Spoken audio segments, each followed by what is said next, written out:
6 top-selling albums to her credit.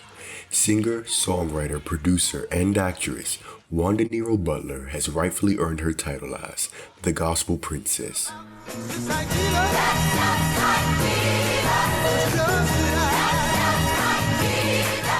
Born in the Bay Area of Northern California, she got her musical start at a very early age. Well, I am a PK, which is a pastor's kid.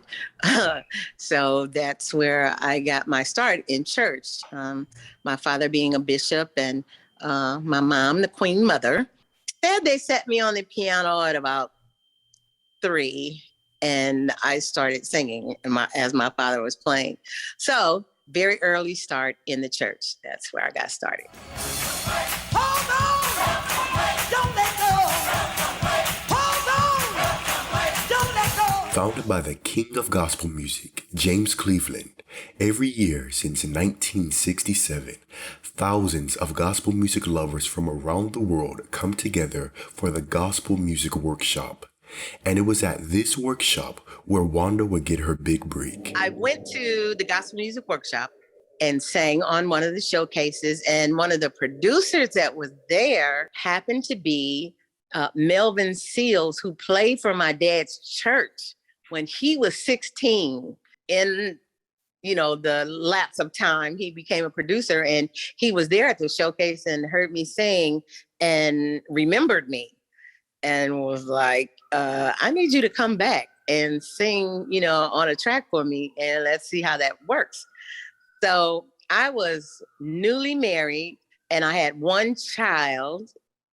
So there was no money to fly from Detroit to California. Just so happens my aunt died. My great aunt died, and they wanted me to come and sing at the funeral. And that's how I got back to California. And during that visit, I went to Melvin's studio and came out great. And so we did a record.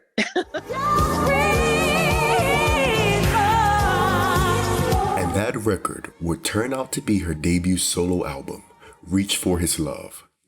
Peaking at number 34 on the gospel charts, the album quickly established Wanda as a new, fresh voice in the world of gospel music.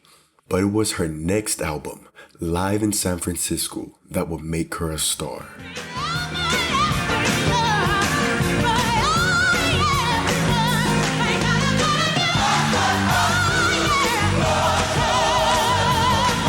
Well, that was the first live project.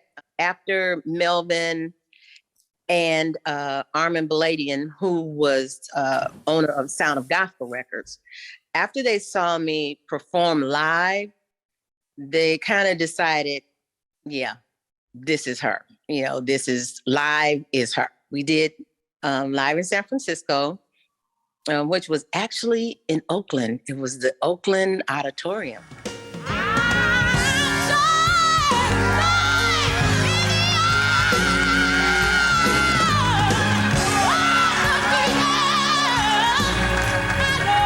This album would also establish Wanda as a formidable songwriter and arranger, as she is credited with writing 4 of the album's 7 tracks. I write, and Melvin and I teamed up on some songs, and some of my songs that I have written that he rearranged. Were you involved in arranging the music as well? Some of the arrangements were Hold On, Help Is On the Way, the vamp of it, where the multiple parts are done at the same time.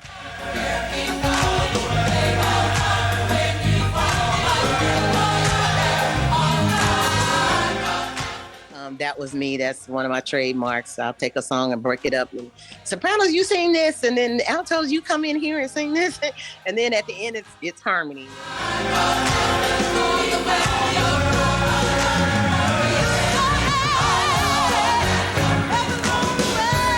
The album would yield hits such as Hold On, Newborn Soul, and Safe in the Arms of Jesus that would propel it to number 11 on the Billboard charts, earning Wanda the title, the Gospel Princess.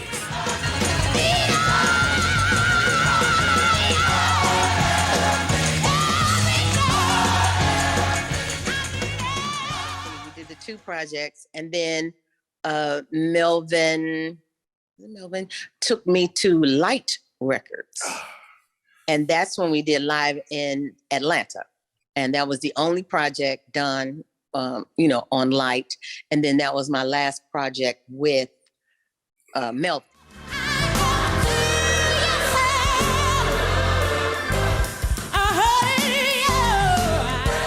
Live in Atlanta will continue Wanda's streak of hits, cracking number 22 on the gospel charts. Soon after its release, she would return to Sound of Gospel Records, where she would make history. I hooked up with Sound of Gospel, with Armin Milady and Sound of Gospel, and became, which I'm just last year realized, the first Black female gospel art producer, because I began at that point producing my own project.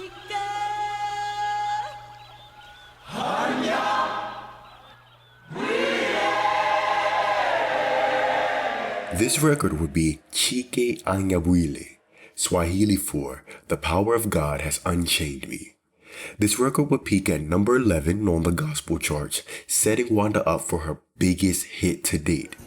Hey y'all, how you been doing? Since you've been filled with the Holy Ghost. Which ironically almost didn't make the cut. Hey y'all, that is a story. Before we got ready to leave to go to Chicago to record, my dad, we were in church and my dad said, I got a song for you. And I'm like, yes, sir. And he plays Hey Y'all, right? He starts singing it. And I was like, I'm not doing that song.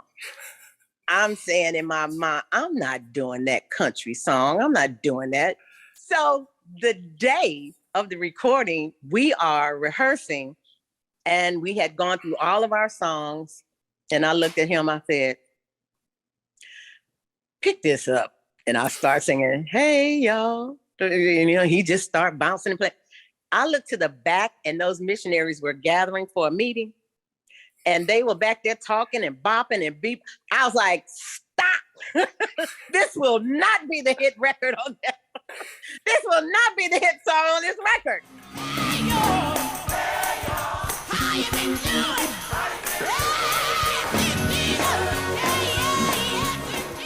But it was. Hey Y'all would be a best-selling gospel single, earning Wanda her very first top 10 gospel album.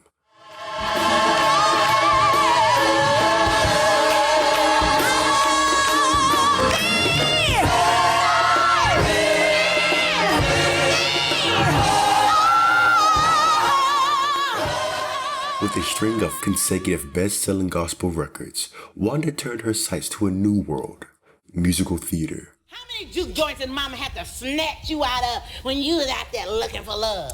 Oh, no, you Ah, yeah, I said it. I love theater.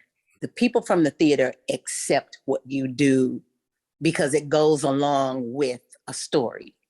That's a good segue into my next question. So you actually produced Church Girl. Can you talk a little bit about that? A play that you wrote and everything.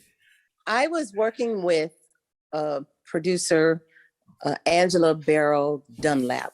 There weren't a lot of female theatrical producers out there at the time. I loved it. I loved writing. I don't like not getting credit for what I write. So she would put a team together. She would come either with a few pages and sit it on the table because she knew her crew. She knew who her actors were and that we were all creative and could make it happen. And then none of our names were on anything. With Church Girl, I don't know, if you know me, you know the scenes that I wrote.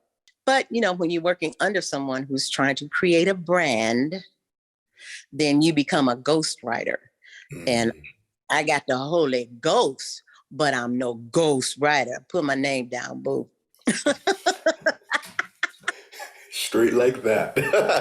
Hey y'all, how you been doing? Since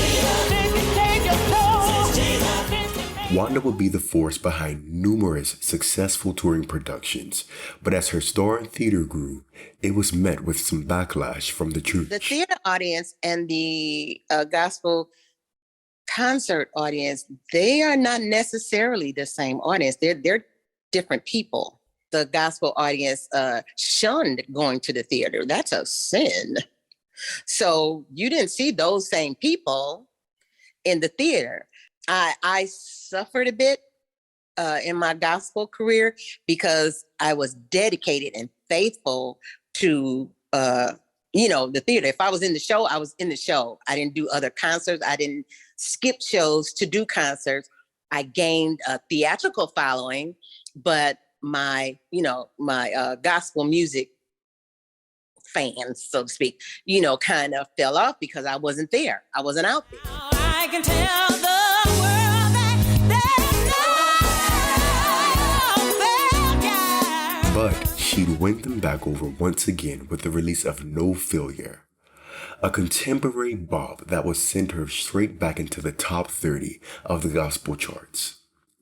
Today, she is still releasing charting music while balancing out a new title of Reverend. We have to read and learn or evoke the spirit and remember to use the tools we've been given to empower. Where she ministers at First Unity Spiritual Campus, a non-denominational, progressive, and inclusive spiritual community, which is far removed from her upbringing in the Pentecostal church. After my dad died, I went back to Detroit and pastored his church for about a year or so. And with the intent in my mind, I'm going to pastor until you're over the grief, because you really don't want to hear what I have to say, because I've grown. I've been awakened. I'm free. Sometimes people don't want to be free. They don't want to be spiritually accountable for themselves. They want to lean on the pastor or the bishop, for everything. I have a headache. Bishop, will you pray for me? Well, God has put the knowledge of aspirin in the land, so go get you one. So talking like that to a people who are used to leaning solely on the word of the man of God, they weren't going to hear me very long. Moving to Atlanta, I ended up at an inclusive ministry that I absolutely love. This church here is inclusive as well. It's interesting that you speak on the topic of inclusivity, because one of the, like I've mentioned a few times in this conversation, the Newborn Soul album, the live recording on film, one of the first thing I noticed, and by this time I had watched more than a few live recording albums from different gospel singers, you had different races in your, it was not just a black choir. You had white people, you had Latin people, you had black people, you had a rainbow of people. And for me, I was like, the message of inclusivity and love has been a mainstay in Wanda's ministry.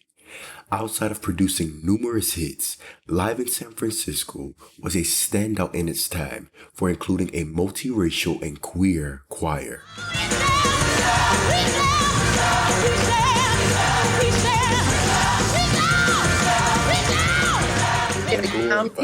Queens were in that choir.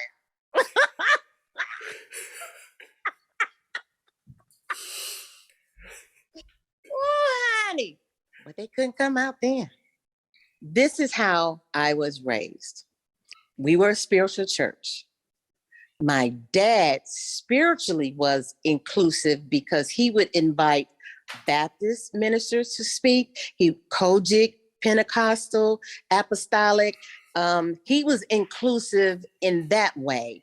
There were always in our church, and I hope my verbiage is not offensive to anyone, but there were always gay people in our church. So these types of people we have always loved. We have always, opened our home to, always, so that I never get it right. The LGBTQ community, before they were a community, they were my family. Bottom line, if we say that we are Christians, if we say we are spiritual, if we say we are people of God, then the first thing God is love. We have to operate in that first before we operate in judgment and rebuke.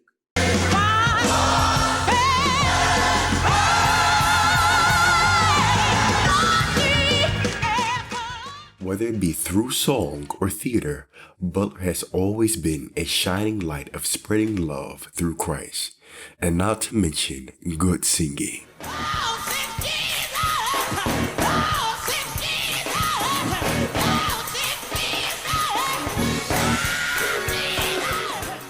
Is there anything you want to say to the viewers, before we go?